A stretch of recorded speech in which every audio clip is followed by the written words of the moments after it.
네, 오늘은 어린 양의 비밀이라는 제목으로 함께 은혜를 나누고자 합니다. 오늘 본문은 이제 사도 요한이 천상에서 벌어진 장면을 이제 보았는데 그 장면을 목격한 것을 이제 기록하고 있습니다. 앞장에서 보면 하늘 문이 열리고 하나님께서 요한에게 이리로 올라오라라는 말씀을 주셨습니다. 그래서 이 요한이 성령의 감동을 받아서 하늘에 올라가서 그 천상에서 벌어지고 있는 장면을 보았습니다. 거기에는 하늘에 보좌가 있고 그 보좌 위에 하나님이 앉아 계시는 것을 보게 됩니다. 그리고 그 하나님의 보좌 곁에는 구약과 신약의 교회를 대표하는 24장로들이 흰 옷을 입고 머리에는 금 면류관을 쓰고 보좌에 앉아 있는 그런 장면을 보게 된 것입니다.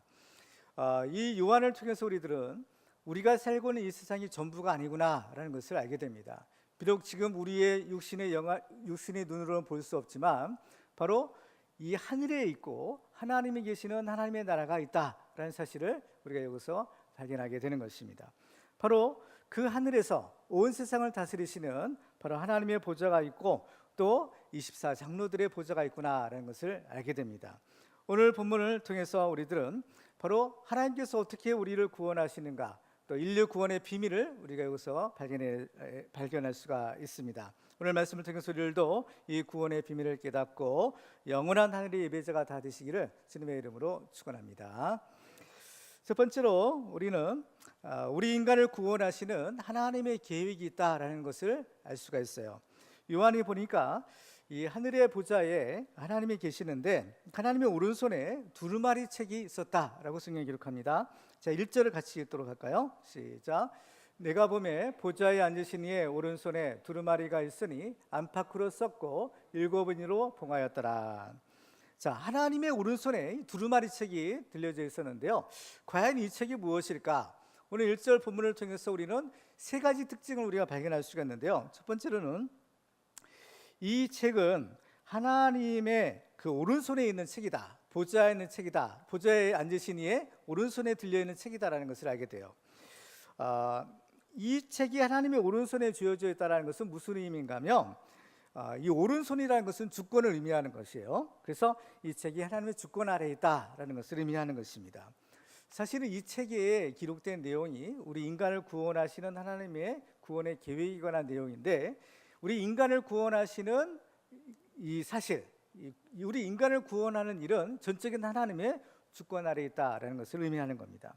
그리고 이 책은 아주 굉장히 귀중한 것이다라는 거죠. 그래서 이것은 가장 안전하게 보관되어 있다라는 것을 말합니다. 하나님의 오른손에 들려져 있는 거예요. 그러니까 누가 감히 하나님의 손에 들려져 있는 이 책을 누가 빼앗거나 또 훔쳐갈 수가 없는 겁니다. 가장 안전하게 보관되어 있는 거죠. 그리고 또 이것은 하나님의 허락이 없으면 이 책의 내용을 누구도 알 수 없다라는 것을 의미하는 겁니다. 그리고 또 이 책은 안팎으로 기록된 책이에요. 오늘 본문에 보면 이 책이 안팎으로 썼고라고 기록하고 있어요. 이 책이 안팎으로 써져 있다라는 것은 무엇을 의미하는가 하면 이 내용이 아주 자세하고 완전하게 이루어졌다라는 것을 의미하는 겁니다. 그러니까 여기에 무엇을 더하거나 뺄 그런 필요가 없는 거예요. 그 자체가 완전한 하나님의 구원의 계획이 이미 수립되어 있다는 겁니다. 그리고 이 내용은 가장 확실하고 또 변함이 없는 영원한 하나님의 계획인 거예요.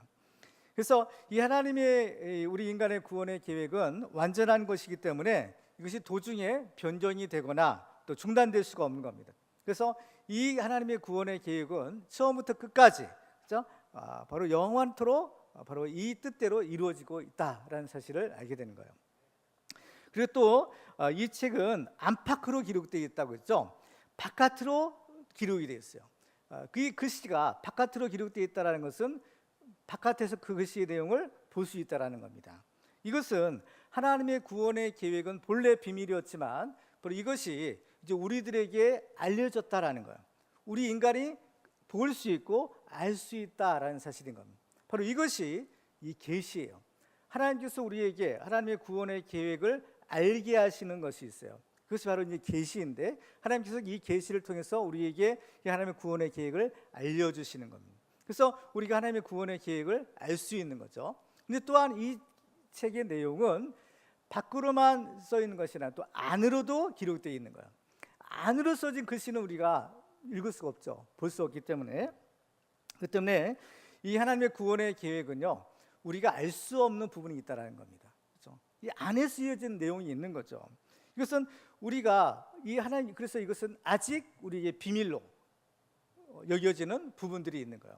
그러니까 우리가 하나님의 구원의 계획을 우리가 알지만 그냥 모든 하나님의 뜻, 모든 하나님의 계획을 다 알 수는 없는 겁니다.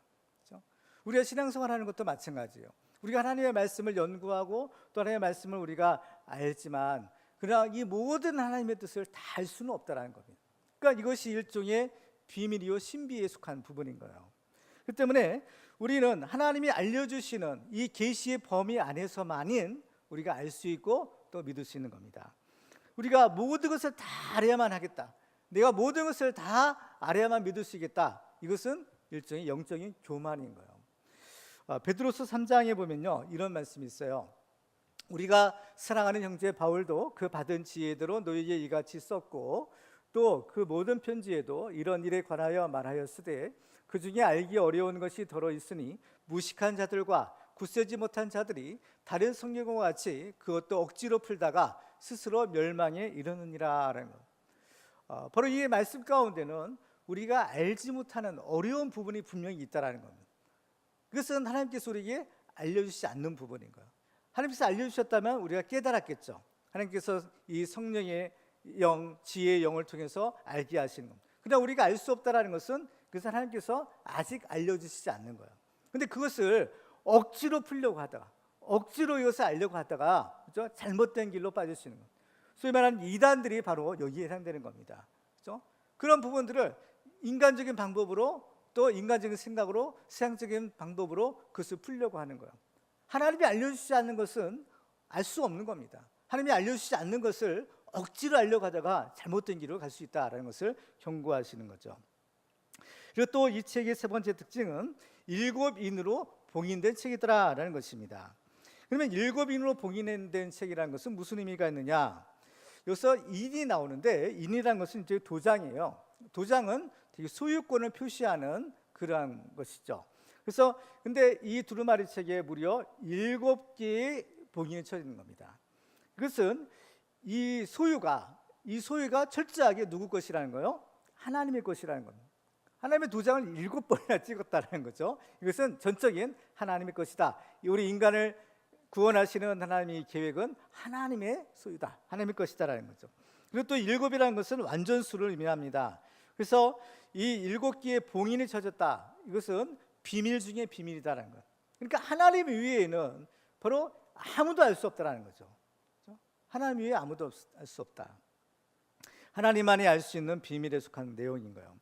그리고 또 이 두루마리 책에 7개의 봉인이 쳐져 있다라는 것은 이 책의 내용이 순차적으로 이제 이루어질 것을 의미하는 겁니다. 그러니까 여기서 이제 이 봉인을 이제 떼게 되는데, 이제 어린 양 되시는 예수님이 이 봉인을 떼요. 근데 봉인을 뗄 때 첫 번째 봉인을 떼시고 두 번째 봉인을 떼시고 차례대로 순서대로 마지막 7번째까지의 봉인을 떼시는 겁니다. 그러니까 이것을 한 번에 다 뜯어버리는 것이 아니라 첫 번째, 두 번째, 세 번째 차례대로 이 봉인을 떼시더라는 겁니다. 그러니까 이 우리 인간을 구원하시는 하나님의 이 계획은 철저한 하나님의 계획에 의해서 순차적으로 점진적으로 이루어진다라는 것을 말하는 겁니다. 그러니까 이 하나님의 우리 인간의 구원의 계획은 아주 원대한 거예요. 아주 오랜 시간에 걸쳐서 또 하나님의 철저한 계획에 의해서 이루어지고 있다는 것을 알 수 있는 겁니다. 따라서 이 하나님의 오른손에 들려져 있는 7개의 봉인이 쳐진 이 두루마리 책은 바로 우리 인간을 구원하시기 위한 바로 하나님의 계획을 담긴 그런 하나님의 비밀의 책이다라는 것을 알게 됩니다.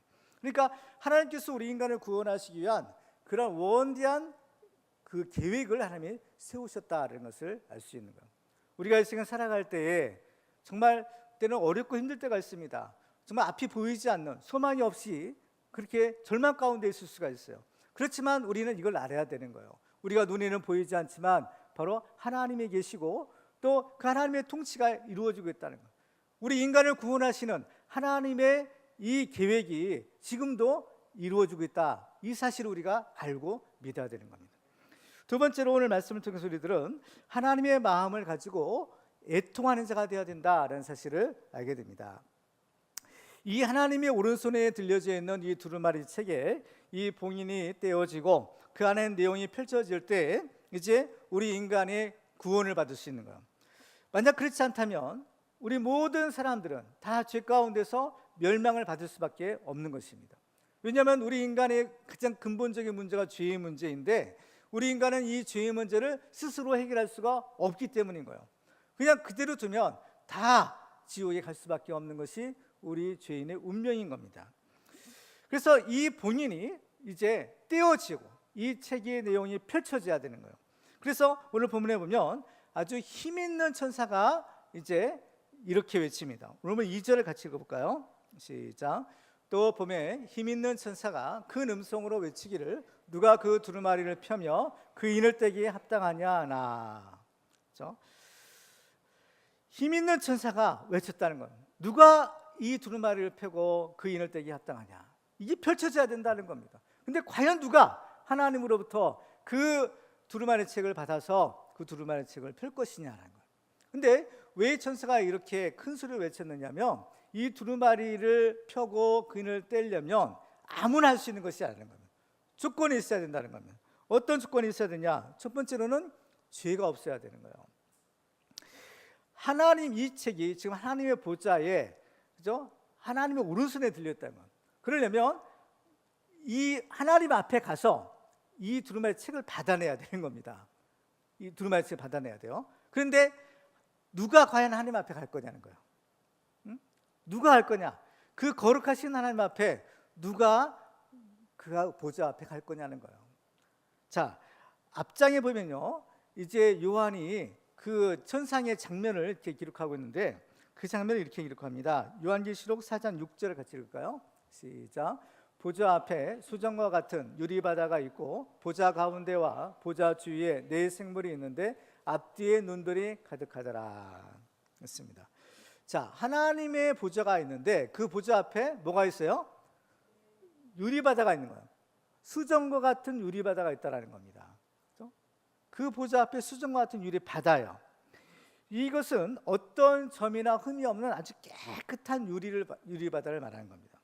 그러니까 이 하나님의 보좌 앞에 나가려면 누구든지 이 수정과 같은 유리바다를 통과해서 그 앞에 가야 되는데 이 바다를 통과할 수 있는 사람은 어떤 죄가 있으면 안 되는 거예요. 어떤 점이나 흠이 있어서는 안 된다는 겁니다. 그렇죠?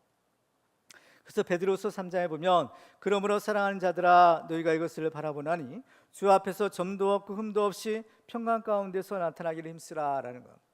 점과 흠이 없는 이 수정 같은 유리바다를 통과해서 그 하나님의 보좌 앞에 나아가기 위해서 이 죄사함을 받아야 되는 겁니다. 죄가 없어야 되는 거예요. 그런데 우리 모든 사람들은 다 죄가 있는 겁니다. 그렇죠? 죄 없는 사람이 없는 거예요. 그 때문에 아무도 감히 그 수정 같은 바다를 통과해서 하나님 앞에 나갈 수가 없는 겁니다. 어떤 게을물은 또 강 같은 거는 우리가 헤엄쳐서는 건널 수 있다고 해요. 그렇지만 바다는요 헤엄쳐서 건널 수 있는 것이 아닌 겁니다. 그렇죠? 누가 태평양 바다를 건너서 미국까지 헤엄쳐서 갈 수 있겠어요? 그렇죠? 이건 불가능한 것이라는 겁니다. 이건 뭐냐? 죄인인 우리 인간은 이 하나님 앞에 도저히 나갈 수가 없다는 겁니다. 나갈 수 없는 거예요.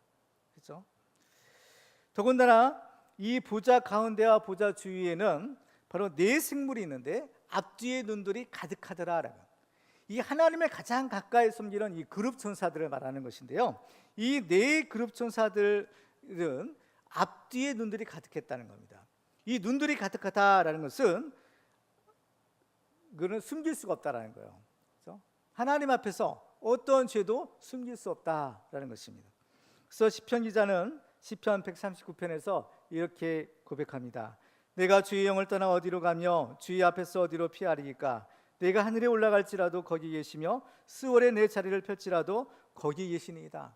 하늘에 올라갈지라도 또 땅속에 내려갈지라도 바로 하나님은 항상 거기 계시고 또 우리는 항상 하나님 앞에 있습니다라는 거예요. 그렇기 때문에 우리가 하나님 앞에서 무엇을 숨길 수 있고 무엇을 감출 수 있겠어요? 우리의 모든 죄악은 하나님 앞에 그저 낱낱이 드러날 수밖에 없다라는 겁니다. 그렇기 때문에 아무도 이 수중 같은 유리바다를 통과해서 하나님 보좌 앞에 갈 수가 없는 거예요. 또 이 책을 받기 위해서는 또 한 가지 조건이 있는데 그것은 사람이어야 된다는 거예요. 사람이어야 된다. 이 하나님의 두루마리 책은 우리 인간을 구원하시기 위한 하나님의 구원의 계획이 담긴 책이에요. 그렇기 때문에 우리 인간을 구원하기 위해서는요, 반드시 우리 인간을 통해서만이 이것이 가능한 겁니다. 인간의 구원은 인간을 통해서만이 가능한 거예요. 그래서 이 두루마리 책을 받을 수 있는 조건은 바로 죄 없는 사람이어야 된다는 겁니다. 죄 없는 사람. 근데 죄 없는 사람이 이 세상에 있을 수가 없죠. 그래서 하나님의 아들이 인간의 몸을 입고 이 세상에 오시는 겁니다. 왜? 우리 인간을 구원하기 위하여. 그렇죠? 인간을 구원하기 위하여 인간이 되신 거예요. 그래서 보면 아무도 이 두루마리 책을 받아서 그 봉인을 뗄 사람이 없는 겁니다. 그래서 오늘 3절에 보면 하늘 위에나 땅 위에나 땅 아래에 능히 그 두루마리를 펴거나 복원할 자가 없더라라는 것입니다. 그렇죠? 그래서 요한이 이 사실을 알고 크게 울게 됩니다. 자, 4절을 한번 같이 읽어볼까요? 시작. 4절이요. 시작. 그 두루마리를 펴거나 복원하기에 합당한 자가 보이지 아니하기로 내가 크게 울었더니. 요한이 아주 크게 울었다라고 기록하고 있어요. 대부분의 사람들은 다른 사람들이 자기를 알아주지 않거나 또는 억울한 일, 속상한 일을 당할 때 울게 됩니다. 그리고 또 사랑하는 가족들과 사별할 때에도 또 울게 되죠. 근데 이러한 대부분의 사람들이 흘리는 눈물은 보통은 대부분 자기 자신을 위한 것이에요. 그렇지만 오늘 본문에서 사도 요한이 흘린 눈물은요, 이러한 종류의 눈물이 아니었던 겁니다. 요한은 자기가 고난당하는 것, 자기가 억울한 일 당하는 것 때문에 울지 않았어요. 요한이 이 크게 울었던 까닭은 바로 그가 하나님의 마음을 품었기 때문인 겁니다. 그렇죠? 이 하나님의 마음을 품고 우리 인간의 죄악된 우리 인간을 바라보았을 때 바로 울지 않을 수가 없는 거예요. 왜? 저 사람들을 그대로 두면 다 지옥에 갈 수밖에 없기 때문인 겁니다. 이 하나님의 마음을 품었기에 이 하나님의 마음을 가지고 그 애통하는 눈물이 흘려지게 된 겁니다. 이 책이 열려지지 않으면 그 모든 죄인들은 다 지옥에 갈 수밖에 없다라는 것을 알았기 때문인 거죠. 그렇죠?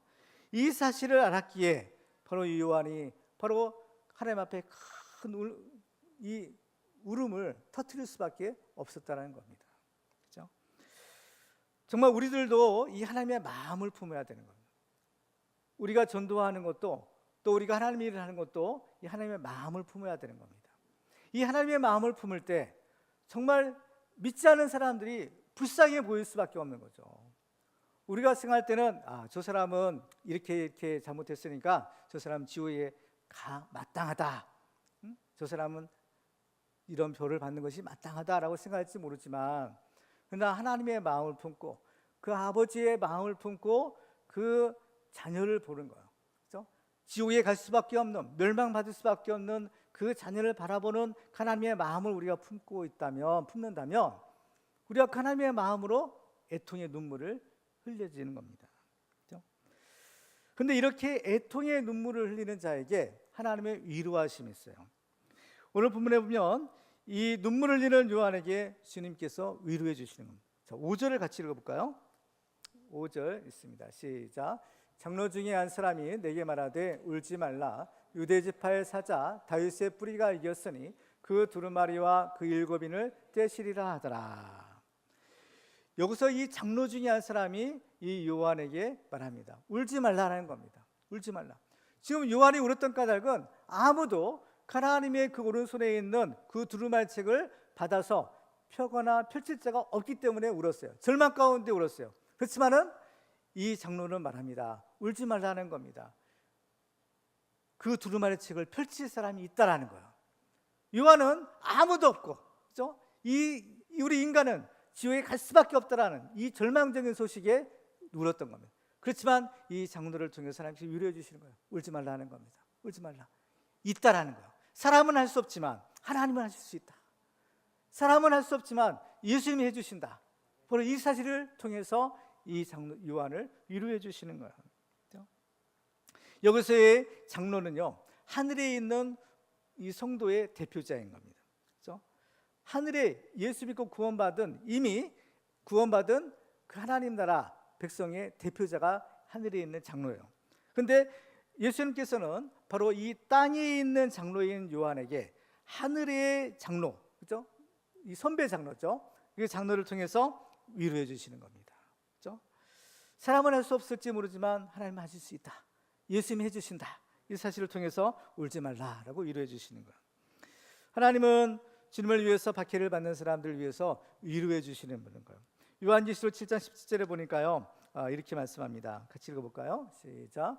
이는 보좌 가운데 계신 어린 양이 그들의 목자가 되사 생명수 샘으로 인도하시고 하나님께서 그들의 눈에서 모든 눈물을 씻어주실 것입니다.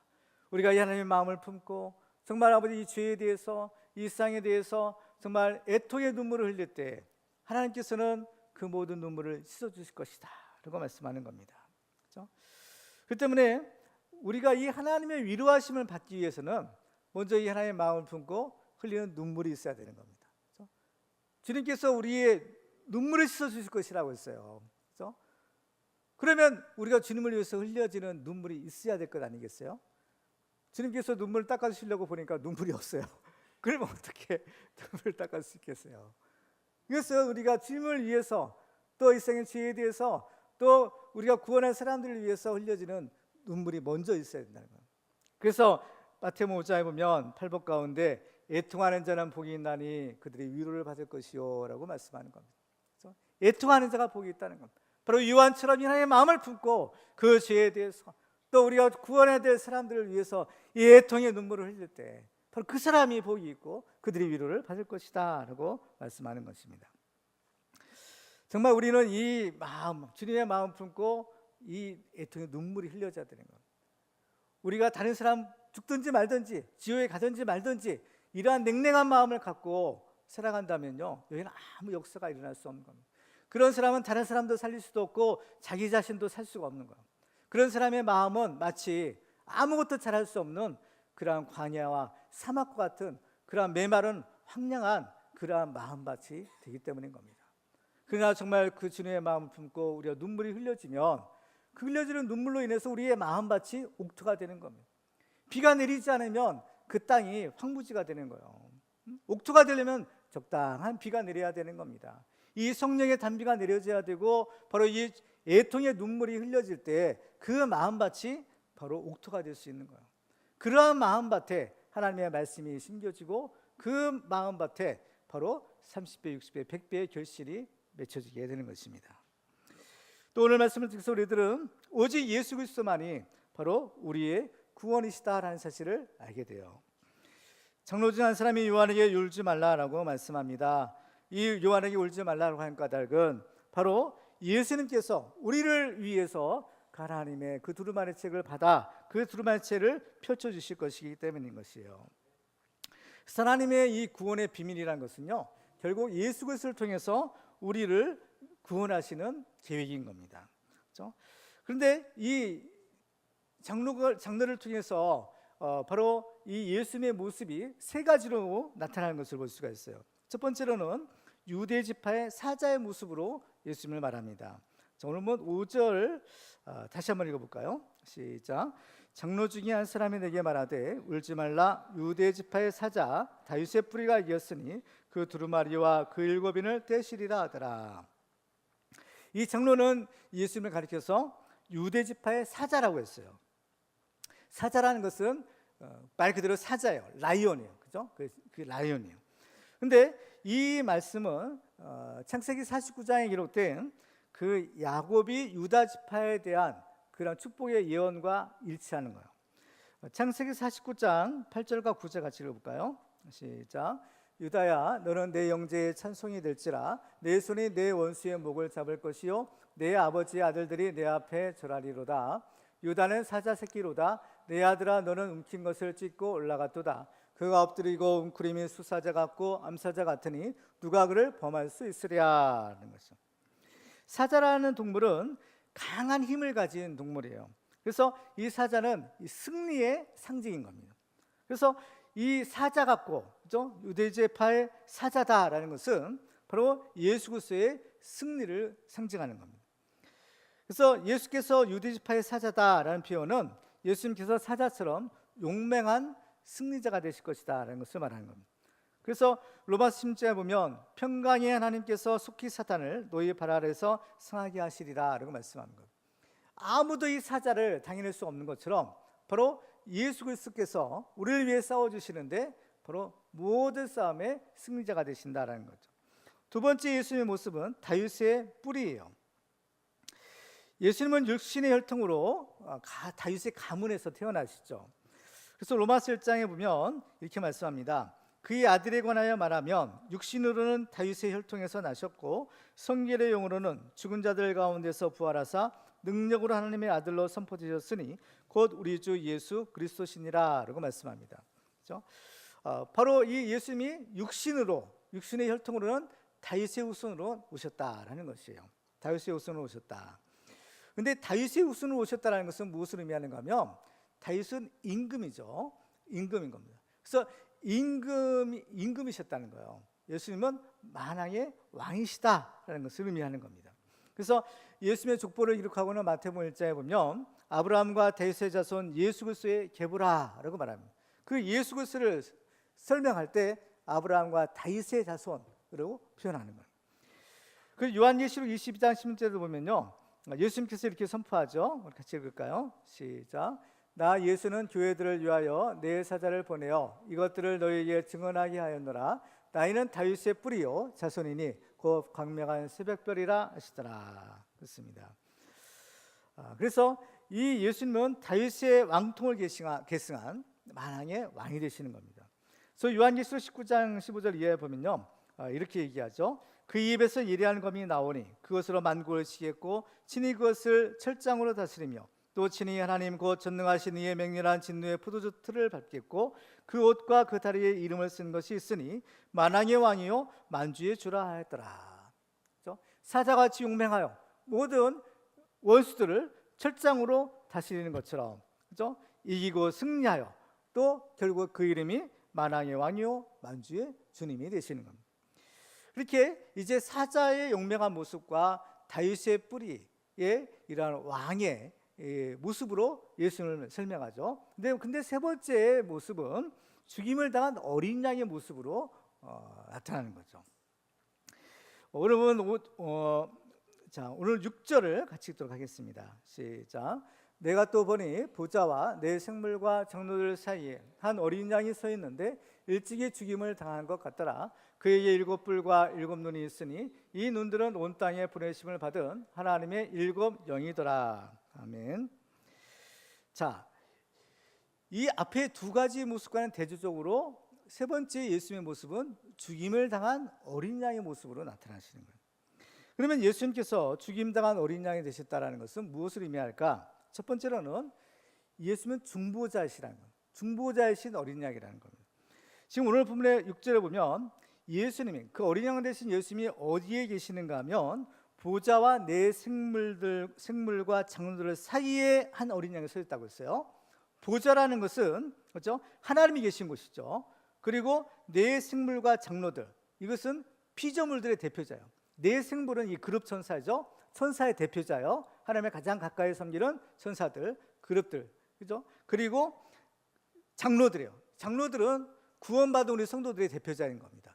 그러니까 하나님의 보좌가 있고 또 그 보좌 주위에 바로 천사들이 있고 또 구원받은 우리 성도들이 있는 거예요. 그죠? 그러니까 하나님과 피조물 사이에 바로 이 어린 양이 서 있는 겁니다. 이건 뭐냐면은 중보자가 되신다는 거예요.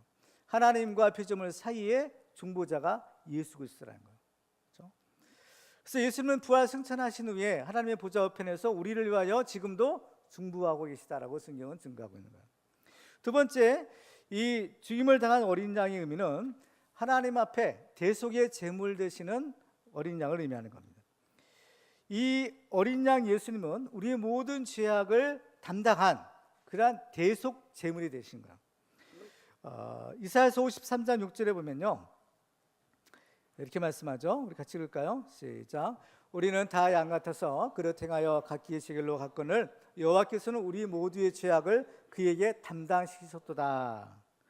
요한복음 1장 29절을 같이 읽게요. 시작. 이튿날 요한이 예수께서 자기에게 나타오심을 보고 이르되 보라, 수양죄를 지고 가는 하나님의 어린 양이로다. 이 대속에 이 은혜가 있어요. 뭐냐? 죄는 내가 지었어요. 죄는 인간이 졌고 이 인간의 죄에 대한 대가를 치러야 되는데, 근데 우리 인간으로 하여금, 또 나로 하여금 그 죄를 대가를 치르지 않고 다른 어떤 사람이, 예를 들면 흑기사 같은 사람이 내가 치를 죄를 대신 지는 거예요. 담당하는 겁니다.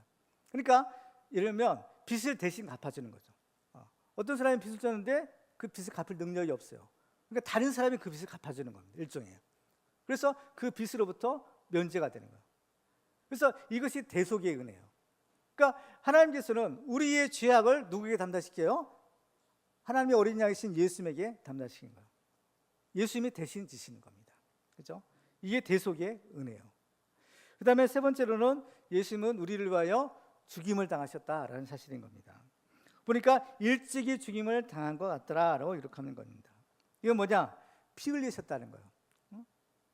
우리를 대속하기 위하여, 우리 죄를 대속하기 위하여 예수님께서 우리의 죄를 대신 지시고 그 죄값을 치르시는 거예요. 그런데 죄의 삭은 사망인 겁니다. 피 흘림이 없은즉 사함이 없다라고 했어요. 죽어야 된다는 거예요. 그래서 예수님은 우리를 위하여 대신 십자가에 피 흘려 돌아가신 겁니다. 그렇죠? 그 예수님의 흘리신 대속의 피로써 바로 우리가 죄사함 받고 구원을 받을 수 있는 거예요. 예수님께서는 승만찬 제정하실 때 이렇게 말씀하죠. 마태복음 26장 28절에 보면 이것은 죄사함을 얻게 하라고 많은 사람을 위하여 흘리는 바 나의 피 곧 언약의 피니라 라고 말씀합니다. 베드로전서 1장 18절과 19절을 같이 읽습니다. 시작. 너희가 알거니와 너희 조상에 물려준 헛된 행실에서 대속함을 받은 것은 은이나 금같이 없어질 것으로 된 것이 아니요 오직 흠없고 점없는 어린 양 같은 그리스도의 보배로운 피로 된 것이니라. 아멘. 좋습니다. 예수의 흘린 피로 우리의 죄가 대속함을 받은 거예요. 그 다음에 또 이 예수님은 승리하신 어린 양인 거예요. 오늘 본문에 보면 그에게 7뿔이 있었다라고 기록하고 있는 겁니다. 이 뿔이라는 것은요, 힘과 능력 그리고 승리를 상징하는 표현이에요. 그렇죠? 근데 이 뿔이 7개가 있는 겁니다. 7은 또 완전수예요. 그러니까 예수님이 완전하게 승리하셨다는 것을 말하는 겁니다. 그렇죠? 예수님은 죽으셨어요. 그렇지만 죽음으로 끝나는 것이 아니라 죄와 사망 권세를 이기고 부활하시는, 승리하신 거예요. 그래서 우리들은 또 이 예수의 보혈의 능력을 힘입어서 우리도 예수님처럼 죄와 사망 권세를 이기고 승리할 수 있다는 것을 말하는 겁니다. 그렇죠? 요한계시록 12장 11절에 보면 이렇게 말씀합니다. 같이 읽을까요? 시작. 또 우리 형제들이 어린 양의 피와 자기들이 증언하는 말씀으로써 그를 이겼으니 그들은 죽기까지 자기들의 생명을 아끼지 않았도다. 어린 양의 피와 그 말씀으로 이겼다는 겁니다. 그래서 고린도서 15장에 보면 우리 주 예수 그리스도로 말미암아 우리에게 승리를 주시는 하나님께 감사하노니라고 말해요. 누구로 인해서요? 예수님 때문에. 예수님을 인하여 우리에게 승리를 주신다는 거예요. 그리고 또 마지막으로 이 어린 양은 성령을 주시는 예수님을 말하는 거예요. 이 오늘 본문에 보면 그에게 7눈이 있었는데 이 눈들은 온 땅에 보내심을 받은 하나님의 7 영이더라라고 기록하고 있어요. 하나님의 7 영이라는 표현은요, 성령님을 가리키는 표현인 거예요. 앞장인 요한계시록 4장 5절에 보면요, 이렇게 기록하고 있어요. 같이 읽을까요? 시작. 보좌로부터 번개와 음성과 우레소리가 나고 보좌 앞에 켠 등불 7이 있으니 이는 하나님의 7 영이라. 하나님의 보좌 앞에 등불 7이 있는데 이것이 바로 하나님의 7 영이더라라는 겁니다. 여기서 7 눈이 있어요. 7 눈은 곧 등불 7개의 등불을 말하는 거예요. 요한계시록 4장 5절에 보면 등불 7이 있었다고 했죠. 근데 예수님에게 어린 양에게 어째요?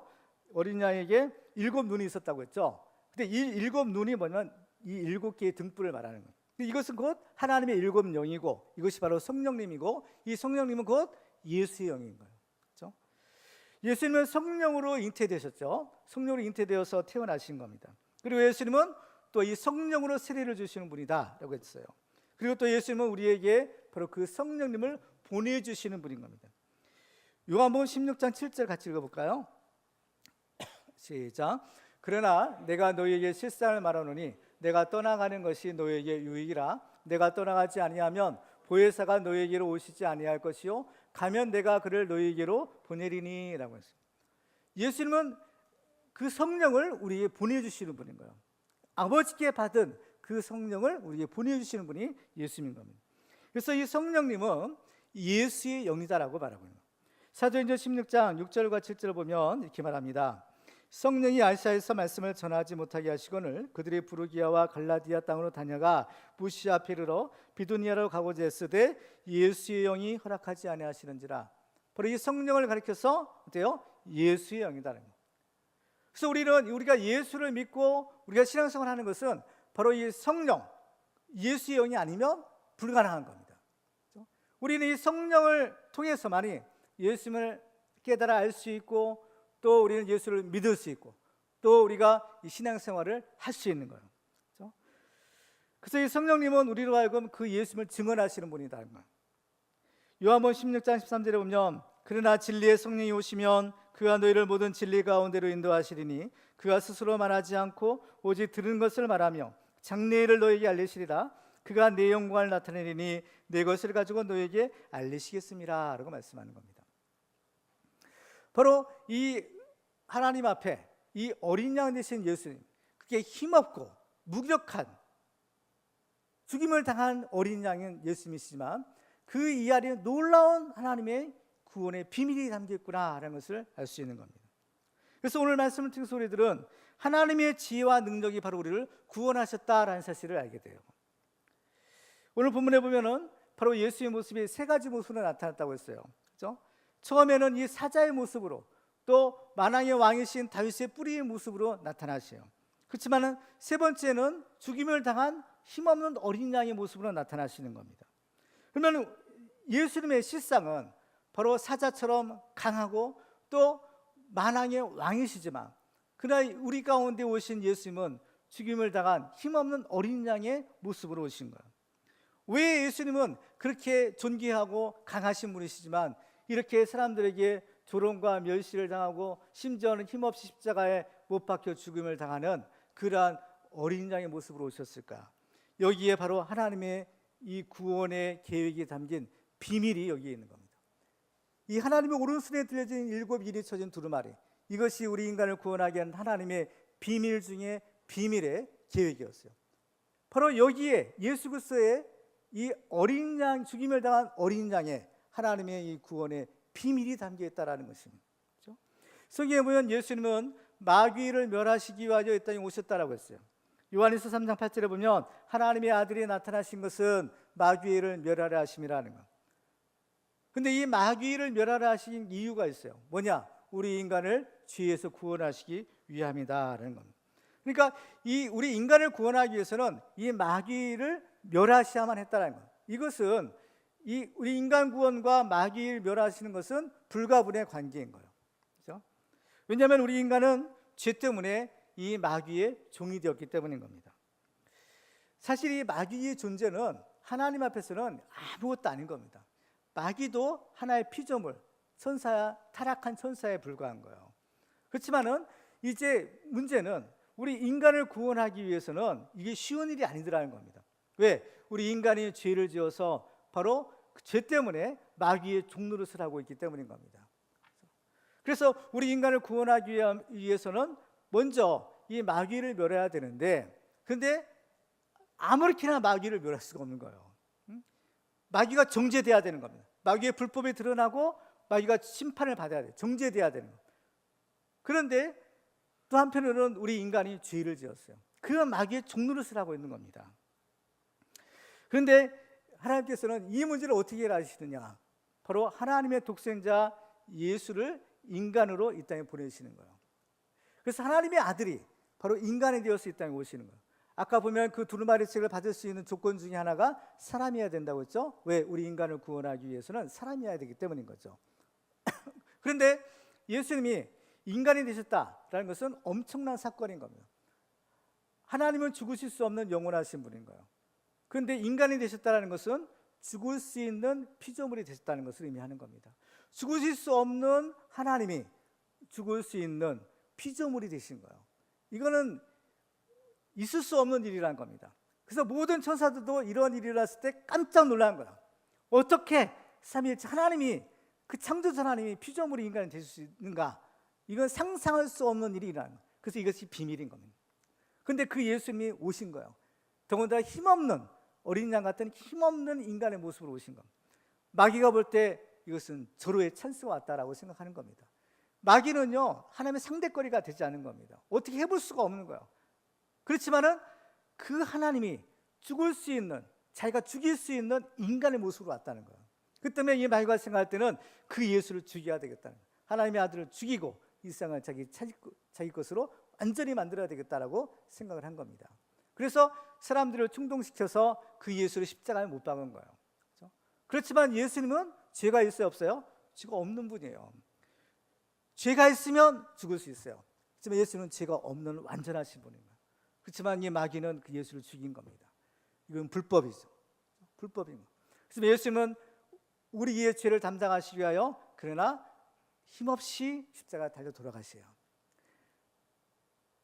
능력이 없어서 돌아가신 것이 아니라 바로 우리를 구원하기 위하여, 죽으시기 위하여 바로 십자가에 달리신 겁니다.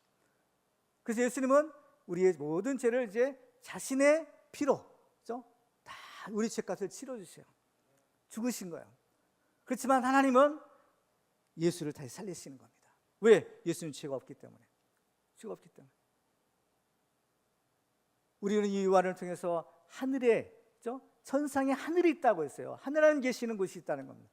그 하나님이 계시는 하나님의 보좌와 그 통치가 바로 이 세상을 다스리는 겁니다. 이 세상은 이 악한 원수 마귀가 불의하게 불법적으로 예수를 죽였지만 바로 하늘의 재판장 되시는 그 하나님이 그 예수를 다시 살리시는 거예요. 왜? 죄가 없기 때문에. 그 예수의 부활로 바로 예수님의 의가 드러나고 이 마귀의 불법과 불의가 드러나게 되는 거예요. 그래서 예수의 부활로 마귀는 정죄됐다는 거예요. 심판을 받았다는 거예요. 이 마귀의 불의가 이제 드러나는 거예요. 물론 마귀는 악한 자요, 불의한 자요. 그러나 바로 이 십자가 부활 사건으로 마귀가 이제 그 불의가 이제 하나님 앞에 심판을 받게 되는 겁니다. 그래서 이제 마귀는 이제 영원한 형벌을 받을 수밖에 없는 그러한 운명이 되어버린 거예요. 그래서 예수님은 이제 죄와 사망 권세에 이기고 부활하심으로써 이제 우리를 구원하시는 구원자가 되시는 겁니다. 이것이 하나님의 우리 인간의 구원의 비밀이라는 겁니다. 그렇죠? 이것이 감추어졌던, 만세전부터 감추어졌던 하나님의 구원의 비밀인 겁니다. 이것이 없으면 우리 인간을 구원할 수 없는 겁니다. 하나님의 아들이 죽으셔야만 됐고 또 다시 살아나셔야만 되는 바로 이 십자가의 사건이 없으면 우리 인간은 절망인 거예요. 그러나 하나님께서는 이 놀라운 지혜와 이 놀라운 능력으로 바로 이 마귀를 멸하시고 우리를 죄에서 구원해 주신 거예요. 할렐루야. 그렇습니다. 그래서 골로새 1장 26절에 보면 이렇게 말씀합니다. 같이 읽을까요? 시작. 이 비밀은 만세와 만대로부터 감추어졌던 것인데 이제는 그의 성도들에게 나타났고 하나님이 그들로 하여금 이 비밀의 영광이 이방인 가운데 얼마나 풍성한지를 알게 하려 하심이라. 이 비밀은 너희 안에 계신 그리스도니 곧 영광의 소망이니라. 아멘. 그렇습니다. 이 비밀이 드디어 이제 드러났고 예수 그리스도를 통해서 성취되었고 이제 우리는 그 예수를 믿음으로 우리 모든 죄가 이제 사함 받고 이제 구원을 받은 이런 하나님의 구원의 이제 주인공이 되었던 겁니다. 그래서 하나님께서 우리를 구원하시기 위하여 아주 먼 옛날 오래전부터 이 하나님의 놀라운 구원의 계획을 세우시고 그 일을 지금까지 쭉 진행하신 거죠. 그래서 그 결과가 바로 구원받은 우리들이 된 것입니다. 이 하나님의 구원의 계획은 앞으로도 계속해서 펼쳐질 것이요. 그래서 하나님께서 구원받은 그 숫자가 채워지기까지 하나님의 이 구원의 역사는 중단 없이 계속해서 이루어질 것입니다. 그래서 우리들도 바로 이제 이 은혜를 받은 사람들이죠. 우리가 예수 믿고 구원받다, 이것이 보통 일이 아닌 겁니다. 그렇죠? 우리가 예수 믿고 구원받다는 이 사실, 이것이 얼마나 큰 하나님의 은혜요, 얼마나 가장 큰 하나님의 축복인가, 이걸 우리가 아셔야 되는 거예요. 그러니까 우리가 다른 걸 몰라도 우리가 예수 믿고 구원받았습니다, 죄사함 받고 구원받고 하나님의 자녀가 되었습니다, 이 사실 한 가지, 하나님께서 우리를 구원하시기 위한 이것을 위해서 그 오랜 세월 하나님께서 참으시고 이 구원의 계획을 이루어신 겁니다. 그렇죠? 그래서 우리들은 바로 이 요한과 같이 하나님의 마음을 품고, 그렇죠?